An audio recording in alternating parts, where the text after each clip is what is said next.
வாழ்க்கையை முடித்துக் கொண்டவர்கள் ஆசியா அலைஹிஸ்ஸலாம் என்று சொன்னால் அந்த ஆசியா அலைஹிஸ்ஸலாம் அவர்களே இன்றைய இஸ்லாமிய பெண்கள் குறிப்பாக ஆலிமாக்கள் ரோல் மாடலாக முன்மாதிரியாக எடுத்து வாழ வேண்டும். மூன்றாவது சிறப்பை கதீஜா பின்த் ஹுவைலித் ரலியல்லாஹு அன்ஹா அவர்கள் பெறுகிறார்கள். உலகத்திலே இஸ்லாமிய பெண்களிலே மூன்றாவது சிறந்த பெண்மணி கதீஜா ரலியல்லாஹு அன்ஹா அவர்கள்.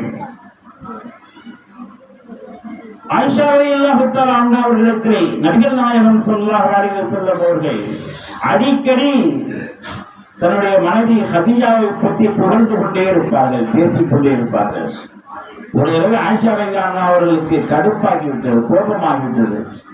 அல்லாஹ்வின் தூதரே, நீங்கள் அடிக்கடி அந்த கிழவியை பற்றியே நீங்கள் பேசிக் கொண்டிருக்கிறீர்களே, குறைஷி கிழவிகள் ஒரு கிழவி கதீஜா, அந்த கதீஜாவை பற்றியே நீங்கள் சொல்லிக் கொண்டிருக்கிறீர்கள்.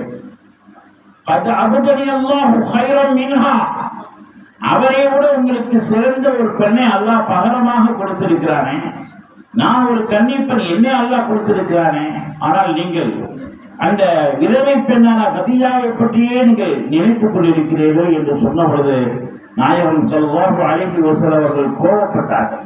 லா வல்லாஹி கத் அபதனி அல்லாஹ் கைரம் மின்ஹா, அல்லாஹ்வின் ஆணையாக கதீஜாவை விட எனக்கு எந்த ஒரு சிறந்த பெண்ணையும் அல்லாஹ் பாகமாக கொடுக்கவில்லை, கதீஜா தான் எனக்கு சிறந்தவர்கள் என்று நபிகள் நாயகம் ஸல்லல்லாஹு அலைஹி வஸல்லம் அவர்கள் எடுத்து கூறினார்கள். அதற்கு காரணத்தையும் சொன்னார்கள். ஆமனத்து பி இரு கஃபரன் நாஸ், மக்கள் என்னை மறுத்த பொழுது கதீஜா தான் முதல் என்னை நபி என்று ஈமான் கொண்டார்கள். வஸத்தகத்தினி இது கத்தபனியன் நாஸ், மக்கள் எல்லாம் என்னை பொய்யர் என்று சொன்ன பொழுது என் கதீஜா தான் நான் உண்மையாளர் என்று ஏற்றுக்கொண்டார்கள்.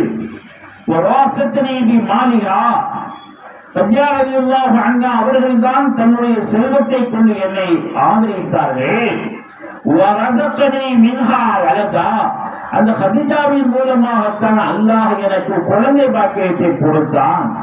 ஃபாத்திமா ரலியல்லாஹு போன்ற சிறந்த குழந்தைகளை அல்லாஹ் கதீஜாவின் மூலமாகத்தான் பிறக்க வைத்தான் என்று தன்னுடைய மனைவியின் சிறப்புகளை நபிகள் நாயகம் ஸல்லல்லாஹு அலைஹி வஸல்லம் அவர்கள் அங்கே எடுத்து கூறுகிறார்கள். இது மட்டுமல்ல, கதீஜா ரலியல்லாஹு தஆலா அன்ஹாவுடைய நினைவு வரும்போதெல்லாம் பெருமானார் ஸல்லல்லாஹு அலைஹி வஸல்லம் அவர்கள் ஒரு ஆட்டை அறுத்து அதனுடைய இறைச்சிகளை கதீஜா ரலியல்லாஹு அன்ஹாவுடைய தோழிகளுக்கு கொடுத்து அனுப்புவார்கள், பகிர்ந்து கொடுப்பார்கள்.